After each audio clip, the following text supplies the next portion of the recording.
بسم اللہ الرحمن الرحیم۔ السلام علیکم پیارے دوستو، کل میں نے آپ کو سنائی حضرت محمد صلی اللہ علیہ وآلہ وسلم کی ولادت باسعادت کے چند پیراگرافز بحوالہ کتاب الرحیق المختوم از مولانا صفی الرحمن مبارک پوری۔ آج میں اس کو آپ کا نیکسٹ پارٹ جو ہے وہ سناؤں گی کہ آگے حضور صلی اللہ علیہ وآلہ وسلم کی زندگی میں کیا حالات آئے۔ جفا کشی کی زندگی۔ حضور صلی اللہ علیہ وآلہ وسلم نے افغان شباب میں کوئی معین کام نہیں کیا، البتہ یہ خبر متواتر ہے کہ آپ صلی اللہ علیہ وآلہ وسلم بکریاں چراتے تھے۔ آپ صلی اللہ علیہ وآلہ وسلم نے بنی سعد کی بکریاں چرائیں اور مکہ میں بھی اہل مکہ کی بکریاں چند قیرات کے عوض چراتے رہے۔ 25 سال کی عمر ہوئی تو حضرت ختیجہ رضی اللہ عنہا کا مال لے کر تجارت کے لیے ملک شام تشریف لے گئے۔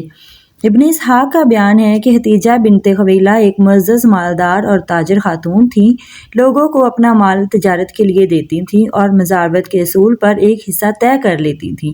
پورا قبیلہ قریش ہی تاجر پیشہ تھا۔ جب انہیں رسول اللہ صلی اللہ علیہ وآلہ وسلم کی راست گوئی، امانت اور مکارم اخلاق کا علم ہوا تو انہوں نے ایک پیغام کے ذریعے پیشکش کی کہ آپ ان کا مال لے کر تجارت کے لیے ان کے غلام میسرہ کے ساتھ ملک شام تشریف لے جائیں۔ وہ دوسرے تاجروں کو جو کچھ دیتی ہیں اس سے بہتر اجرت آپ کو دیں گی۔ آپ نے یہ پیشکش قبول کر لی اور ان کا مال لے کر ان کے غلام میسرہ کے ساتھ ملک شام تشریف لے گئے۔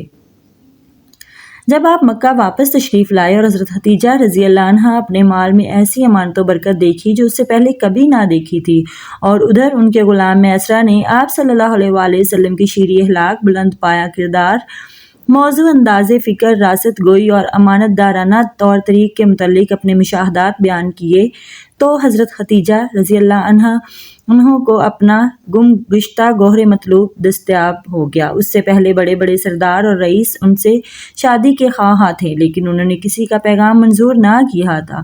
اب انہوں نے اپنے دل کی بات اپنی سہیلی نفیسہ بنت منبع سے کہی، اور نفیسہ نے جا کر نبی صلی اللہ علیہ وآلہ وسلم سے گفت و شنید کی۔ آپ صلی اللہ علیہ وآلہ وسلم راضی ہو گئے اور اپنے چچاؤں سے اس معاملے میں بات کی۔ انہوں نے حضرت ختیجہ رضی اللہ عنہا کے چچا سے بات کی اور شادی کا پیغام دیا۔ اس کے بعد شادی ہو گئی۔ نکاح میں بنی ہاشم اور رؤسائے مضر شریک ہوئے۔ یہ ملک شام سے واپسی کے 2 مہینے بعد کی بات ہے۔ آپ صلی اللہ علیہ وآلہ وسلم نے مہر میں 20 اونٹ دیے۔ اس وقت حضرت ختیجہ رضی اللہ عنہا کی عمر 40 سال تھی اور وہ نسب و دولت اور سوجھ بوجھ کے لحاظ سے اپنی قوم کی سب سے معزز اور افضل خاتون تھیں۔ یہ پہلی خاتون تھیں جن سے رسول اللہ صلی اللہ علیہ وآلہ وسلم نے شادی کی، اور ان کی وفات تک کسی اور دوسری خاتون سے شادی نہیں کی۔ ابراہیم کے علاوہ رسول اللہ صلی اللہ علیہ وآلہ وسلم کی بقیہ تمام اولاد انہی کے بطن سے تھی۔